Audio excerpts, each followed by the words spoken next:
Miller Gunn was a prolific novelist, critic, and dramatist who emerged as one of the leading lights of the Scottish Renaissance of the 1920s and 1930s. With over 20 novels to his credit, Gunn was arguably the most influential Scottish fiction writer of the first half of the 20th century. Like his contemporary, Hugh MacDiarmid, Gunn was politically committed to the ideals of both Scottish nationalism and socialism. His fiction deals primarily with the Highland communities and landscapes of his youth, though the author chose to write almost exclusively in English rather than Scots or Gaelic, but was heavily influenced in his writing style by the language. Early life. Miller Gunn was born in the village of Dunbeath, Caithness. His father was the captain of a herring boat, and Gunn's fascination with the sea and the courage of fishermen can be traced directly back to his childhood memories of his father's work.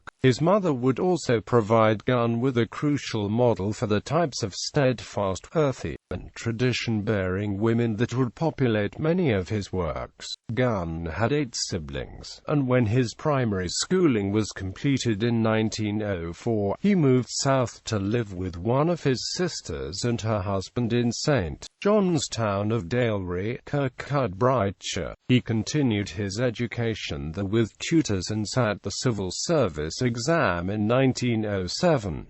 This led to a move to London, where the adolescent Gunn was exposed to both the exciting world of new political and philosophical ideas as well as to the seamier side of modern, urban life. In 1910, Gunn became a customs and excise officer and was posted back to the Highlands. He would remain a customs officer throughout the First World War and until he was well established as a writer in 1937. Marriage. Gunn married Jessie Dallas Frew in 1921 and they settled in Inverness near his permanent excise post at the Glen Mhor distillery. Beginnings as a writer. During the 1920s, Gunn began to publish short stories, as well as poems and short essays, in various literary magazines. His writing brought him into contact with other writers associated with the budding Scottish Renaissance, such as Hugh MacDiarmid, James Bridie, Naomi Mitchison, Eric Linklater, Edwin Muir, Lewis Grassic Gibbon, and George Blake. Blake and George Malcolm Thompson were the founders of the Porpoise Press,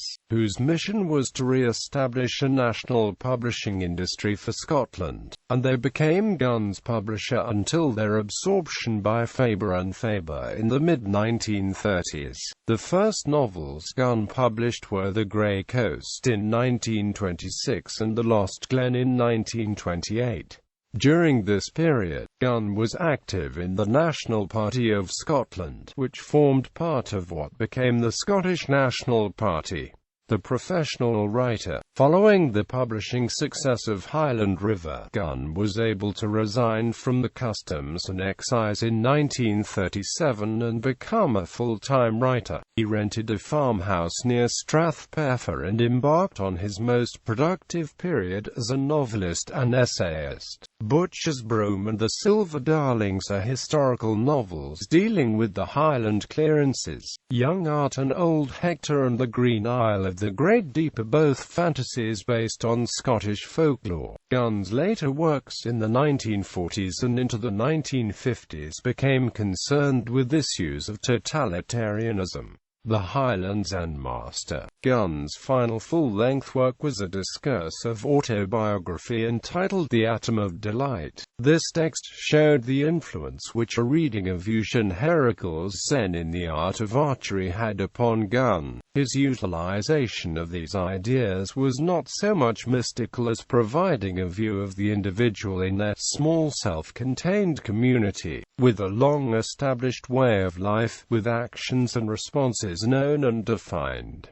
He took the playing of fiddle reels as an example, how a human hand could perform, on its own, truly astonishing feats, astonishing in the sense that if thought interfered for a moment the feat was destroyed. This thought-free state could be a source of delight. In his later years, Gunn was involved in broadcasting and also published in diverse journals such as Anarchy magazine in London, the Glasgow Herald, Holiday, Saltire Review, Scotland's Magazine, Scots Review, and Point magazine in Leicester. Legacy. Gunn is commemorated in Macar's Court, outside the Writers' Museum, Laundmarket, Edinburgh. Selections for Macar's Court are made by the Writers' Museum, the Saltire Society, the Scottish Poetry Library. The Neil Gunn Trust was established in 1986, and in October 1987 a monument to the writer was unveiled on the heights of Bray, Strathpeffer. The Neil Gunn Writing Competition was established in 1988 by Ross Namp, Cromarty District Council and the Trust. The competition is now organised by High Life Highland and the Trust. Works: novels The Grey Coast,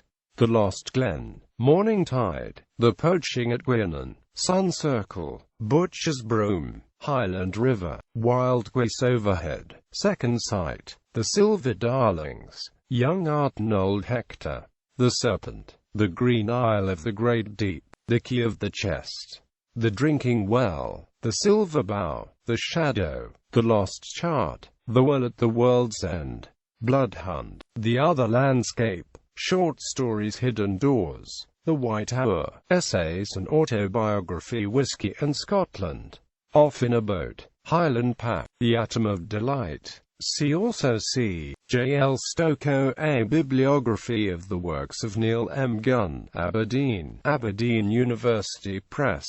Bibliography. Biography Hart, Francis, Pick, J. B. Neil M. Gunn, A Highland Lie, Edinburgh, Polygon, ISBN 0-9049199951. Closing parenthesis. Gunn, Neil M. Selected Letters, ed. J. B. Pick, J. B. Neil Gunn, Northcote House, for British Council. ISBN 0-7463-09899. Literary criticism. Burns, John. Celebration of the Light Zone in the Novels of Neil M. Gunn. Edinburgh, Canongate, 1988. Gifford, Douglas, Neil M. Gunn and Lewis Grassic Gibbon, Edinburgh, Oliver and Boyd, 1983. McCulloch, Marjorie, The Novels of Neil M. Gunn, A Critical Study, Edinburgh, Scottish Academic Press, 1987. Price, Richard, The Fabulous Matter of Fact, The Poetics of Neil M. Gunn, Edinburgh University Press, 1991.